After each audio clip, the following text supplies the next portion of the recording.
10 seconds, stand by. Good morning, everyone. I'm Christina Rancho. Thanks so much for joining us this morning on a special edition of News 10. As you can see, the rain and the water. Record flooding in Middleburg, Schoharie. This creek that I am standing in is raging. It really doesn't show any signs of letting up here just yet, Elisa. All right, but take a look how far. We have developing situations all over the area. Absolutely. Well, I've been in a lot of hazardous situations over the 16 years in my career, but Irene definitely rates up there as one of the top.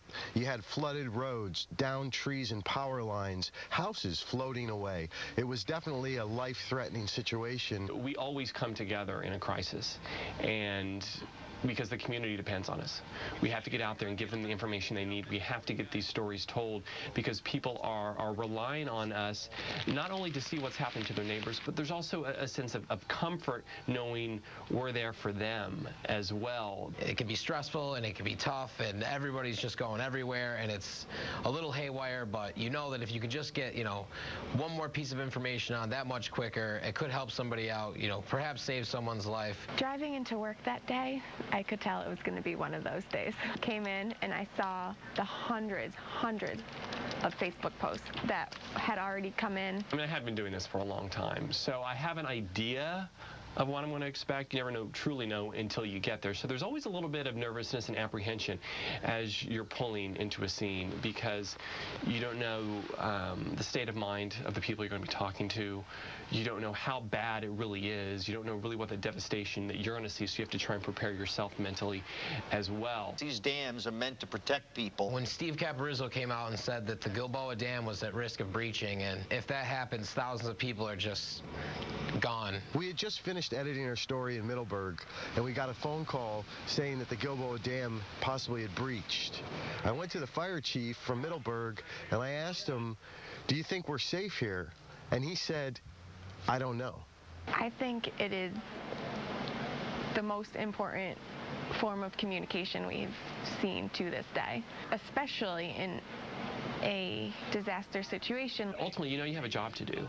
And you have to get in there and tell these people's stories, and you just do it, and you do it with kindness, you do it with compassion, but you tell these stories. People's lives are turned upside down, their hearts are ripped out, and they're fleeing for their life. I mean, they really don't know what to expect, and that's where I believe News 10 comes in very, very importantly in their lives, because we help them make decisions that could possibly keep them out of harm's way, and that's why I go out into harm's way. When we come back, some final thoughts on Tropical Storm Irene.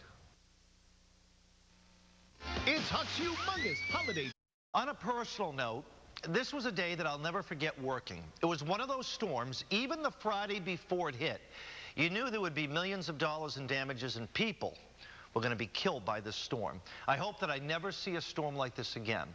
This is a storm that changed people's lives forever. It changed my life. It killed 44 people, 9 in New York, 2 in Vermont, and 1 in Massachusetts, and caused over $7 billion in damages. It was so hard to visit people that had lost so much, some never able to rebuild. At the same time, it was uplifting. Just about every single person told me the community was tremendous. People from all over, many of them strangers, helped clean up, donate food, donated services and money with no strings attached. This is what makes living in this part of the country the best. It's the people. Have a good night, everyone.